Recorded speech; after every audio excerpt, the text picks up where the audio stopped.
ب5 أهداف مقابل هدف واحد. الجزائر حامل لقب كأس العرب تقصي البحرين رسميا من بطولة كأس العرب، والبطولة الأخيرة والمباراة الأخيرة للبحرين ستكون تحصيل حاصل. 5 أهداف المنتخب الجزائري سجل في هذه المباراة. الهدف الأول الذي كان عن طريق رضوان بركان، ثم عدل النتيجة المنتخب البحريني بعدما كان ندا قويا للمنتخب الجزائري في الشوط الأول. مهدي عبد الجبار يعدل النتيجة، لكن هذا التعادل لم يدم طويلا حتى عاد المنتخب الجزائري من فرض سيطرته وتسجيل هدف ثاني، لكن هذه المرة عن طريق عادل بلبينة. هنا الهدف الثاني الذي كان نسخة من الهدف الأول الذي سجل في مرمى البحرين.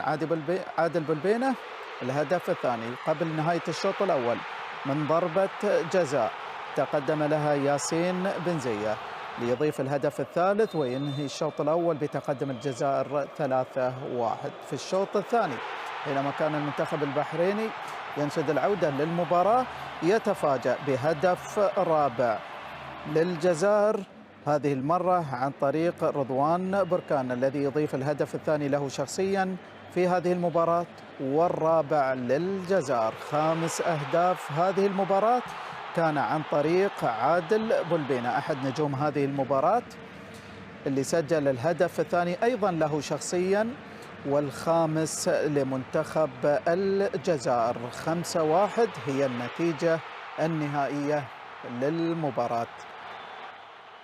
هنا ترتيب المجموعة الرابعة، الجزائر ب4 نقاط في الصدارة في انتظار طبعا مباراة العراق والسودان بعد لحظات. العراق ثانيا ب3 نقاط، السودان نقطة، والبحرين ب0 من النقاط ويودع البطولة رسميا. كابتن حسين، إذا بنتحدث عن البحرين انهيار فني ما يعني يمكن في الشوط الأول كنا نتوقع أنه بتكون في ردة الفعل على الأداء الفني اللي قدموه، لكن الشوط الثاني لم نشاهد المنتخب البحريني.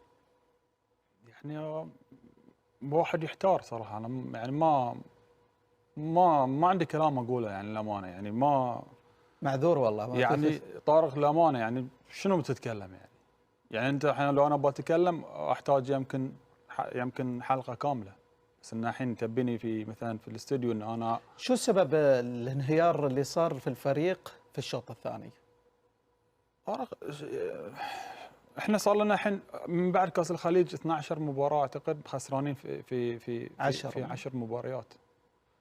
فاذا يعني انا اقول لك صراحه صعب، يعني صعب ان انا اجد الكلمات اللي توصف الوضع، لان الاخطاء كثيره ما تقدر تلخصها في فكره او في فكرتين. فنيا الفريق منهار، بدنيا الفريق منهار، معنويا الفريق منهار. ف يعني ما ببلش في التفاصيل لان قلت لك انا التفاصيل محتاجه وقت. الاسماء هذه صار لها من اول ما مسك المدرب لليوم ما تتغير التشكيله، نفس الاسماء، ما في منافسه في التشكيله، نفس الاسماء تلعب، فايز خسران. احنا شو استفدنا اليوم من المشاركه في البطوله العربيه بهالاسماء؟ 9 لاعبين 10 لاعبين معدل اعمار فوق ال30.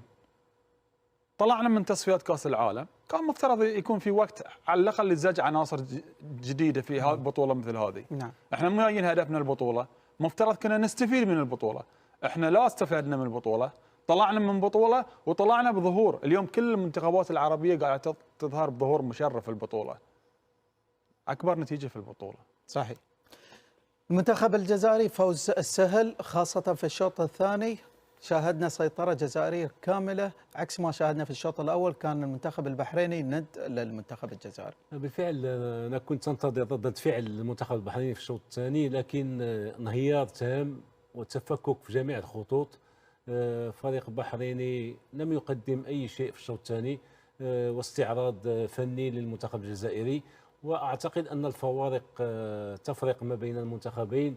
المنتخب الجزائري مهارات فردية هائلة، لكن كما قال أخي حسين وأقول له هارد لك الهزيمة اليوم، منتخب تعدى 30 سنة، يمكن نهاية جيل، وعلى المسؤولين البحرينيين أن يهيئوا منتخب شاب قادر على المواجهات الخليجية، ونحن لسنا ببعيدين عن كأس الخليج 10 شهور.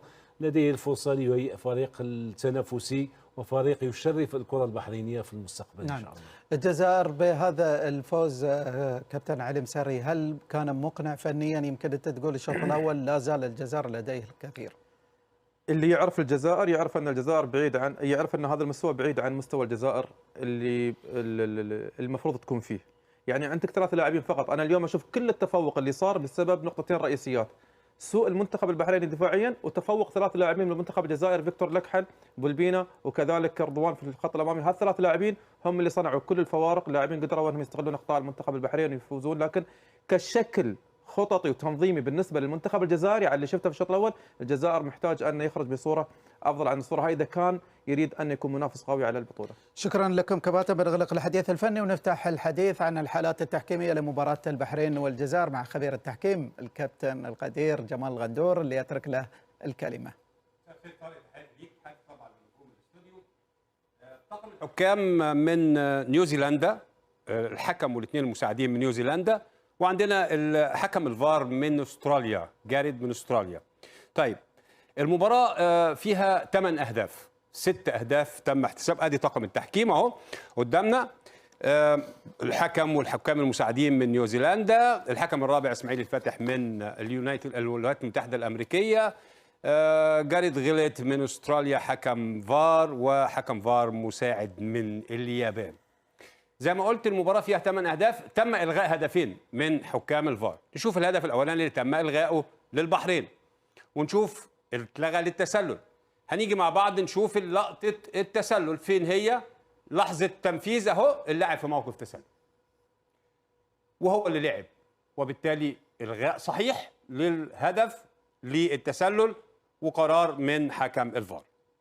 هنروح لنهاية الشوط الأول، طبعا هيطلع لنا الخطوط بعد مدة. نهاية الشوط الأول هنتكلم عن ركلة جزاء، وهنشوف الحكم ادي اللعبة، اللاعب حصل على الكرة والحكم بيتابع اللعب، والحكم بيتابع وبعدين مش عارف ليه منتظر ايه، اتأخر شوية وبعدين احتسب ركلة الجزاء. هل جات له من الحكم المساعد؟